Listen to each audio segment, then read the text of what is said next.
इन दोनों तस्वीरों में ठीक 1 साल का फर्क है। फर्क है संभल को दंगे के दंश से बाहर निकालने का।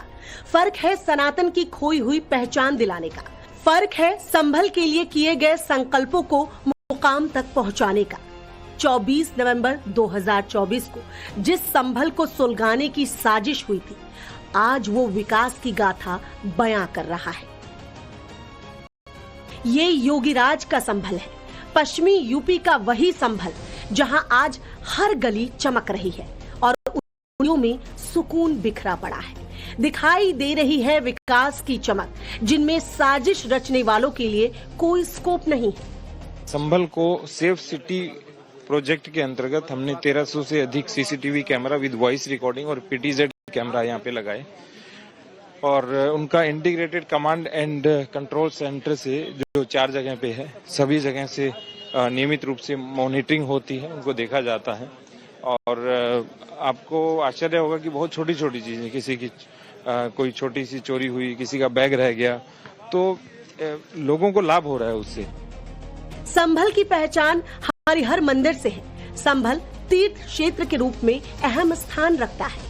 संभल को कल्कि भगवान के रूप में होने वाले अवतार के लिए जाना जाता है। सनातन की गौरव गाथा का पश्चिमी यूपी में बड़ा सेंटर है संभल। उस संभल को योगी सरकार ने 1 साल में बहुत हद तक बदल दिया है। 68 तीर्थ और 19 कूपों को खोजने के बाद उन्हें नई पहचान दिलाने का बीड़ा उठाया है, जिसके लिए 419 करोड़ का परिक्रमा मार्ग बनना है। इस मेगा प्रोजेक्ट के जरिए 50 किलोमीटर लंबा 24 कोसी परिक्रमा मार्ग होगा। ये ठीक वैसी ही अनुभूति देने वाला है जिसका वर्णन पुराणों में होता है।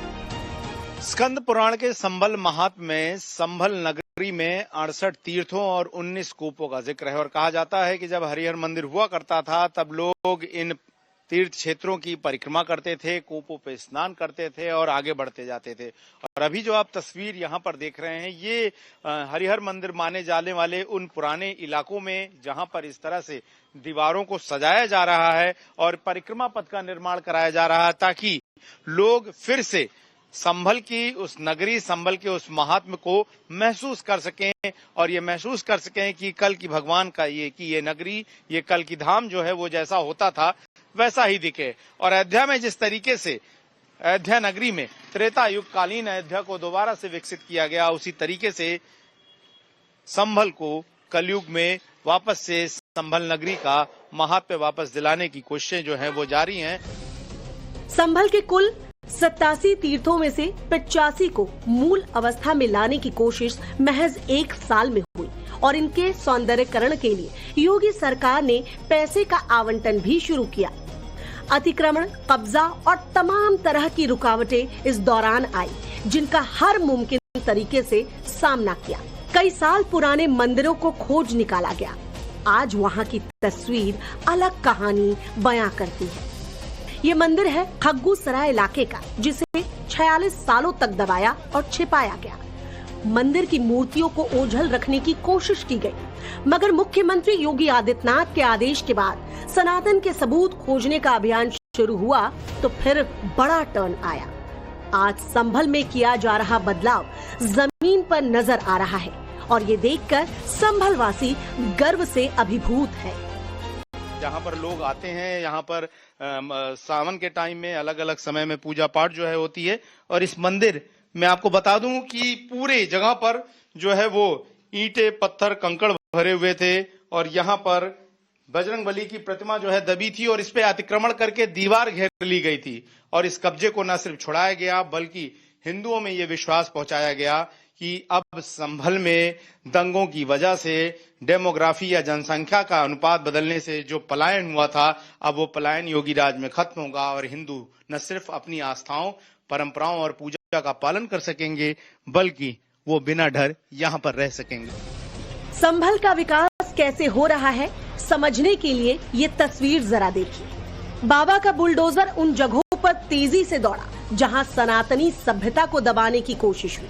सरकारी जमीन पर अवैध कब्जा किया गया। कई साल पुरानी बावड़ियों को बंद कर दिया गया, लेकिन योगी ने इन सब की एक एक इंच पैमाइश कराई। जिसने भी राह में बाधा पहुंचाई उससे सख्ती से निपटा गया। आंकड़ों के मुताबिक करीब 87 हेक्टेयर सरकारी जमीन को कब्जा मुक्त करवाया गया। इन मस्जिद, मजार, मैरिज हॉल और कब्रिस्तान सहित दूसरे अवैध निर्माण हैं जिन्हें ध्वस्त किया गया। इसके अलावा 170 करोड़ की बिजली चोरी भी रोकी गई। 12 करोड़ रुपए का जुर्माना उस संभल में लगाया गया जहां गैर कानूनी पावर हाउस तक खोल दिए गए। सबसे अहम बात, 1 साल के भीतर प्रशासन दीपा सराय और खग्गू सराय जैसे इलाके में भी एंटर हुआ जहां कभी तारों का झुंड हुआ करता था और अपराधियों का बोलबाला।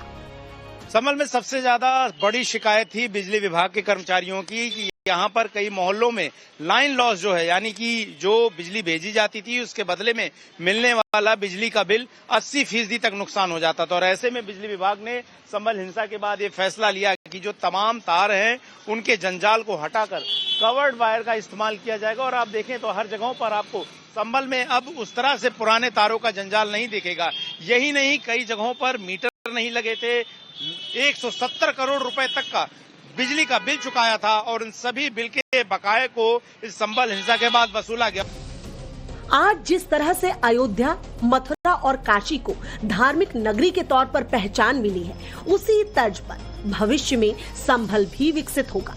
तीर्थ नगरी के रूप में संवारने के लिए योगी संकल्पित है।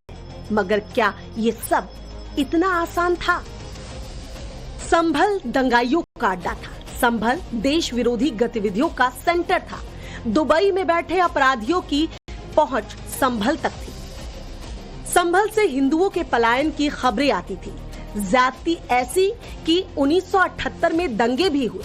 हालांकि खुले मन से योगी ने ऐलान किया तो सबके कान खड़े हो गए।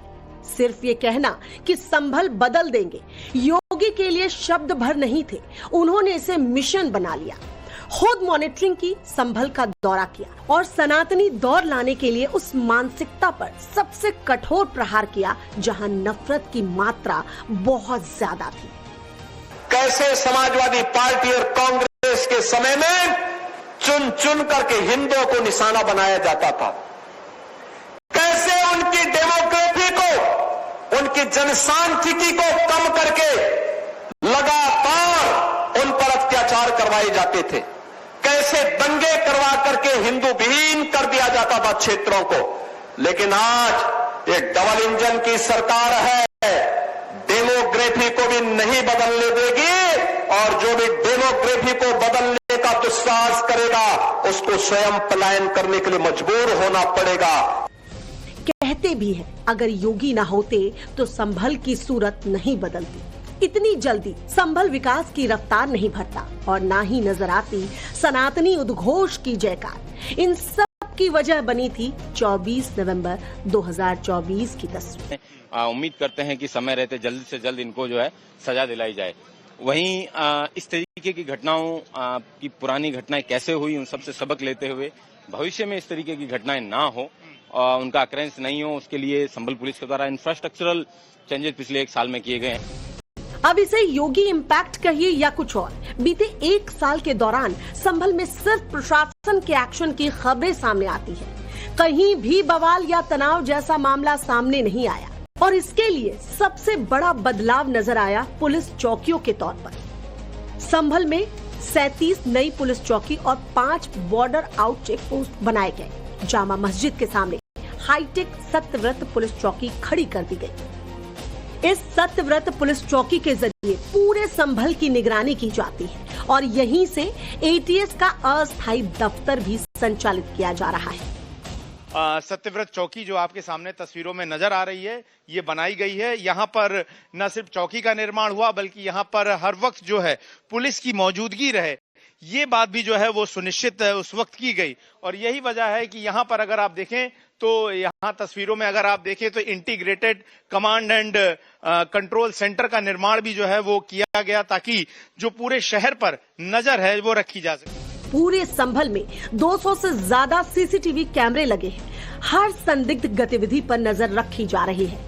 आपसी सौहार्द और अमन कायम रहे, यही कोशिश जारी है। योगी इस मामले में 100% खरे उतरे हैं। संभल से गौरव श्रीवास्तव के साथ ब्यूरो रिपोर्ट, टाइम्स नाउ नव भारत।